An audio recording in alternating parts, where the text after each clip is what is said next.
Welcome everybody to Forza Horizon 5, and today we're taking a look at the 1973 Lamborghini Espada 400 GT. Now this was produced between 1968 and 1978, with 1,217 being made, becoming the most mass-produced Lamborghini at that time. 3 different series were produced during those 10 years, with the Series 1 being produced between 1968 and 1970, the Series 2 being produced between 1970 and 1972, and this Series 3 being produced between 1972 and 1978. Several interior, exterior, mechanical and equipment changes occurred over those years, with this Series 3 being a culmination of all of those changes. Such changes include the aircon and power steering, which were an option on the previous 2 series, becoming standard on this version. We also got vented disc brakes front and rear that became a standard on the second series, that became transferred over to this car. And we got more power in the second series that was also transferred to this series as well. So yeah, nice amount of changes there, but it also got wider tyres and altered shocks and shocks, absorbers and springs to change the handling a little bit. And yeah, this is a fully fledged Grand Tourer, proper 4-seater, unlike the 2+2 Grand Tourer from the Jarama S, which we reviewed on the previous Forza game, which is one of my favourite cars ever on a Forza game. But this has enough differences to it to not look like a copycat. One of the big changes is the interior, which is a lot more driver focused, because you've got more buttons tilted towards the driver. There's more buttons on near the gear lever, and yeah, the buttons are just a whole lot more focused, a lot less spread out across the interior overall. And yeah, very, very spacious indeed. You can easily get 2 full-grown adults in the back of there, no problem, as you can see by the massive amount of leg room. And yeah, it gets all of that extra leg room from the wheelbase being 10.6 inches longer than the Jarama, which also obviously gives you a bit more boot space as well. Very spacious indeed.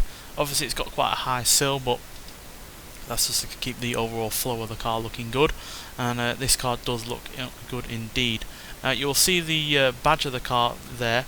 Looks like it's got a little sword behind it, and that's because Espada means sword. It's basically the sword that bullfighters would use to kill the bull off in the corridor. So yeah, nice callback to Lamborghini's name overall, with the bull on the badge. And yeah, like the Jarama, you've got the same engine in that car, same capacity, same cylinders, so it's a 3.9 litre V12 engine, producing 350 horsepower and 290 pounds-feet of torque. Now granted, that is 15 horsepower less than the Jarama S, as well as 10 pounds-feet of torque less as well, but like I said, this is more powerful than the Series 1 by having 25 extra horsepower, which is pretty damn decent amount of extra horsepower to be honest, considering it's basically the same in every other regard. But yeah, still, also weighs more than the Jarama S at 3,605 pounds, whereas the Jarama S weighed 216 pounds less than this. But that's no surprise.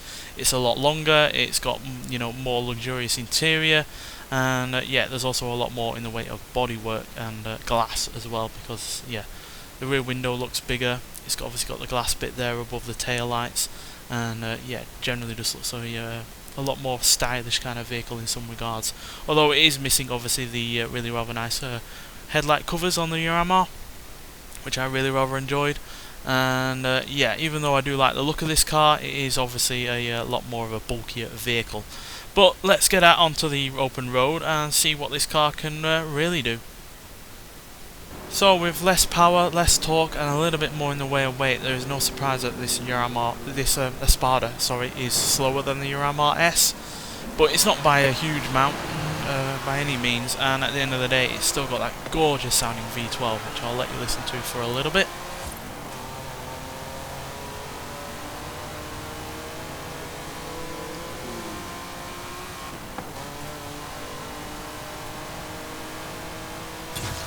So yeah, still revs as high as the Jarama as well, and yeah, also is still pretty damn fun to drive.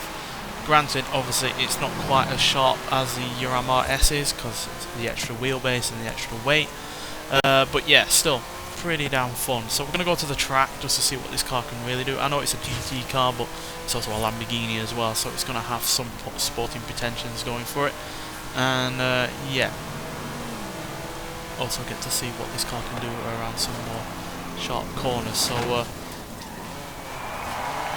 yeah, but at the end of the day, I still love this car. I know it's not quite as sharp as, like I said, as the Jarama is. And Ferruccio Lamborghini himself said the Jarama S was the perfect compromise between the Miura and this Espada, because yeah, the Jarama also had, you know, plenty of space, plenty of you know, day-to-day basis kind of livability, but at the end of the day, it also had plenty of power from its large V12 engine. So yeah, switch normal event rivals. So we're in C class. Yeah, show you off the stats. So yeah, reasonable acceleration, handling and speed. Launch is not the greatest because yeah, it is a rear wheel drive car only with, you know, very limited grip from those tyres as a launch, as a way to put the power down, and the braking isn't much good either. But you'll see once we get out onto the circuit that it's nowhere near as bad as those stats would lead you to believe. And yeah, if you enjoyed the Jarama as much as I did, you'll enjoy this a lot as well. It's got some of the same characteristics as that car, but it is different enough to not feel just like, you know, a copycat. Because at the end of the day, it was never meant to be a copycat. This is a proper 4-seater rather than just a 2+2, and yeah, also really rather practical as well. So yeah, let's see what it can do now. 0 to 60 is dealt with in 6.5 seconds. 0 to 100 in 15.1 seconds, and it going to a top speed of 159 miles an hour. Now, granted, that is not as quick as the Jarama. I know I said certain stats in that Jarama review I did in Forza Horizon 4, but I've looked it up now and it is a little bit quicker than what I stated. You can do 0 to 60 in about 5.7 seconds, 0 to 100 in 11.6 seconds, and going to a top speed of 162. Now, granted, obviously this all comes down to the driver. If you know you're a bit more sloppy with the gear changes or with launching the car, then you're obviously only going to get a certain amount of time out of it in terms of acceleration, but still, this is reasonably quick, especially, like I said, for such a much larger, heavier car. And yeah, at the end of the day, this is about just as much how it drives and how it makes you feel while driving it as it is just about pure numbers. And yeah, I love this car. Do wish the Jarama was in this game, but regardless, this is still a really good standing for that car. But also, crucially, its own kind of machine at the end of the day. As yeah, it's just a pure joy to drive, really, and I love the look of it. Imagine seeing this in 1968, especially in Europe, when you know you're dealing with the more, you know, ordinary kind of cars like a Cortina or something like that, and you know, or a Morris Marina or something like that, and yet you see this coming along, and yeah, especially in the 70s when you know you had way more boring cars coming out, and you see something like this come along, and it just looks absolutely stunning. Yeah, it's not the best handling car. You really do have to wrestle it, because it's still got, at the end of the day, got 350 horsepower going through those rear wheels, and it is, at the end of the day, an early 70s vehicle. But once you get used to it, it's a real joy to drive. Sounds glorious as well. Sounds just as good as the Jarama did. All that's really lacking in terms of the engine is that power that the Jarama S had. But yeah, still real fun to drive, even when I mess it up. So yeah, gorgeous looking vehicle overall. You probably think it looks a little bit like a Dodge Challenger from the early 70s, and you'd be right in some regard. In fact, if this had a different interior at the rear end, you could say this is a Charger shooting brake, which, to be honest, I wouldn't be a Challenger, sorry, shooting brake, which I wouldn't be all up against, to be honest. But yeah, still, glorious car. And yeah, at the end of the day, it kept Lamborghini going. You know, more than 1,200 cars is not a bad showing for a company that only had, you know, a few cars in it under its belt at the time.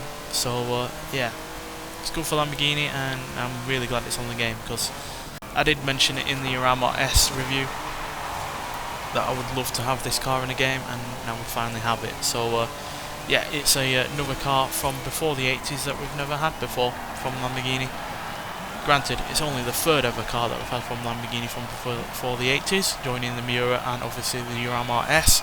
But still, it gives me hope that more and more of these Lamborghinis, these rarer Lamborghinis, these lesser known Lamborghinis, will finally see the light of day in a Forza game. And yeah, when I saw the 8 cars come up on the car pass when they updated, this was easily the car that excited me the most, and it hasn't disappointed whatsoever. So yeah, still got plenty more cars in the car pass to look forward to, either ones that we already know of or yet to be determined, but still, this is definitely going to go down as one of my favourites.